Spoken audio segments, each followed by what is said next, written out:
Hello friends, welcome all. આજે આપણે ફરી એક વખત એમસીક્યુ સિરીઝની વાત કરીશું. તો આપણે એમસીક્યુને સ્ટાર્ટ કરીએ એના પહેલા તમે બધા જ અમારી ચેનલ કૃષિ ભંડોળને લાઇક, શેર અને સબસ્ક્રાઇબ કરી દો. તો આપણે આજે સૌપ્રથમ વાત કરીએ કે કયા ગ્રીન હાઉસ વાયુનું ઉત્પાદન સૌથી વધુ ડાંગરના ફિલ્ડમાંથી થાય છે. તો આપણને ખ્યાલ છે કે ગ્રીન હાઉસ વાયુ ક્યાં છે, તો કે કાર્બન ડાયોક્સાઇડ, ક્લોરોફ્લોરોકાર્બન, મિથેન છે. તો સૌથી વધુ મિથેન છે કે જે ડાંગરના ફિલ્ડમાંથી એટલે કે પેડી ફિલ્ડ હોય એમાંથી પ્રોડ્યુસ કરે છે, અને જેથી ગ્રીન હાઉસ ગેસ ઉત્પન્ન કરવા માટે પેડી ફિલ્ડ એ રિસ્પોન્સિબલ હોય છે. ત્યારબાદ વાત કરીએ કે કયા પાકમાંથી રેશા મળી આવે છે. તો કે રેશાનું ઉત્પાદન કયા પાકમાંથી થાય છે. તો આપણે વાત કરીએ એમાં ઓપ્શનમાં છે કે સણ, શેરડી, મકાઈ કે જુવાર.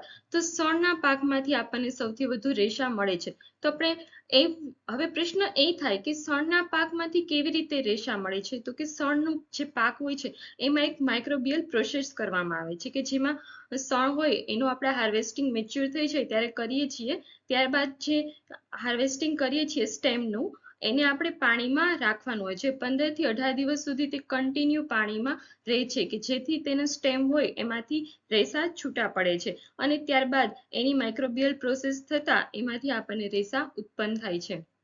સૌથી વધુ રેસાનું ઉત્પાદન એ આપણે ભારતમાં અને બાંગ્લાદેશમાં થાય છે. તો ચાલો ફરી આપણે નવા ક્વેશ્ચનની હવે વાત કરીએ કે દિવેલાના પાકની કઈ ફેમિલી છે. તો દિવેલાનું જે પાક છે આપણને ખ્યાલ છે કે અલગ અલગ પ્રકારનો પાક માટે અલગ અલગ પ્રકારની ફેમિલી રિસ્પોન્સિબલ છે. તો દિવેલાના પાક માટે યુફોર્બિએસી ફેમિલી રિસ્પોન્સિબલ છે. ત્યારબાદ આપણે વાત કરીએ કે સૂકી ખેતીનો મુખ્ય આધાર કયો છે. તો સૂકી ખેતી હોય છે એમાં કોઈ પણ આપણે પાકને ગ્રો કરવો હોય તો તેના માટે શું જરૂર પડે છે. તો કે હવા, તડકો, ભેજ કે કંઈ પણ નહીં. તેના ઓપ્શનમાં 4 ઓપ્શન આપણને અલગ અલગ આપ્યા છે. તો હવા તો જરૂર પડે છે, તડકો એટલે કે સનલાઇટની અહીંયા વાત થયેલી છે, એ પણ જરૂર પડે છે. પણ સૂકી ખેતી તો એમાં સૌપ્રથમ કહેવાય ને કે જે મેઇન ક્યુ ફેક્ટર રિસ્પોન્સિબલ છે કે કોઈ પણ ક્રોપ હોય, કોઈ પણ પાક હોય કે કંઈ પણ વસ્તુ જે સિડલિંગ આપણે હોય એ ગ્રો કરવા માટે રિસ્પોન્સિબલ છે, તો એમાં આવશે ભેજ. ભેજ ઇન ધ સેન્સ ઓફ અહીંયા વોટરની વાત કરવામાં આવેલી છે. હવા અને તડકો બંને રિસ્પોન્સિબલ છે, પણ એના જે એમાઉન્ટ ઓફ પર્સન્ટેજ છે એ બહુ ઓછા છે. પણ જ્યારે ભેજ છે એ વધુ પ્રમાણમાં જરૂર હોય છે સૂકી ખેતીમાં. અહીંયા મેઇન સૂકી ખેતીની વાત થયેલી છે, બરાબર. ત્યારબાદ આપણે વાત કરીએ કે ગુજરાતમાં કેટલા % એરિયા છે કે જે એરિડ ઝોનમાં આવેલા છે. તો ગુજરાતમાં ટોટલ 20% એરિયા છે કે જે એરિડ ઝોનમાં સમાવેશ થયેલો છે. ત્યારબાદ આપણે આગળ વાત કરીએ કે જમીનમાં બાષ્પીભવનને અટકાવવા માટે ભેજનો સંગ્રહ કરવા માટે કઈ પદ્ધતિ ઉપયોગમાં લેવામાં આવે છે.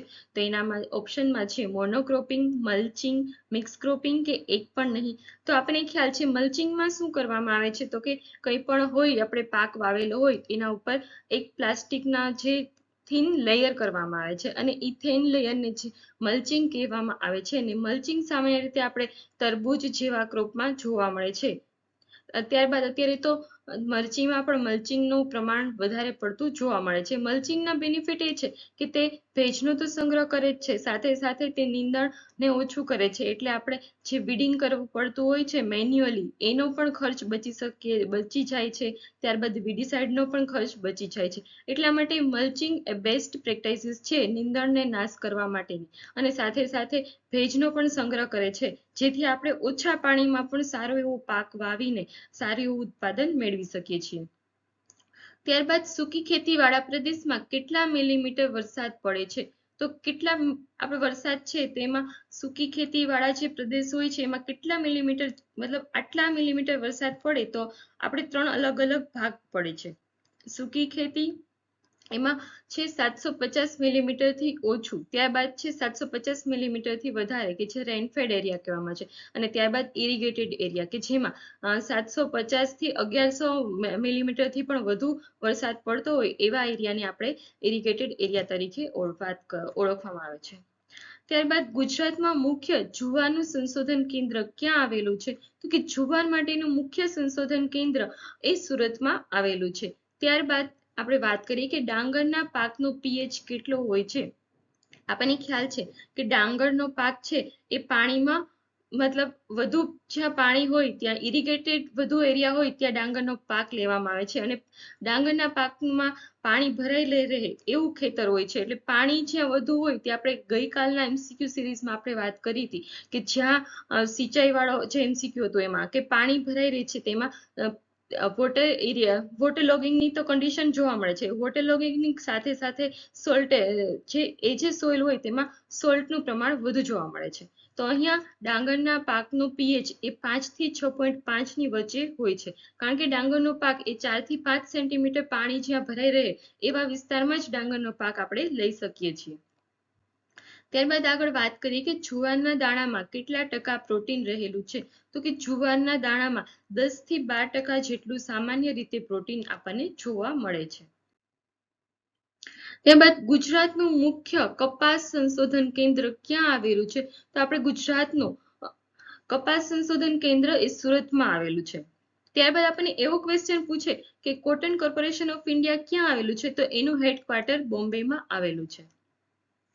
ત્યારબાદ સોયાબીનમાં કેટલા ટકા પ્રોટીન રહેલું છે? તો સોયાબીનને હાઈએસ્ટ અમાઉન્ટ ઓફ પ્રોટીન જોવા મળે છે, તેથી જ તો આપણે સોયાબીનને વંડર ક્રોપ તરીકે ઓળખવામાં આવે છે. તો સોયાબીનમાં 40% પ્રોટીન રહેલું હોય છે. ત્યારબાદ વાત કરીએ કે તલ પાક છે એની કઈ ફેમિલી છે? તો કે તલ પાક છે એની ટિલિયેસી ફેમિલી છે.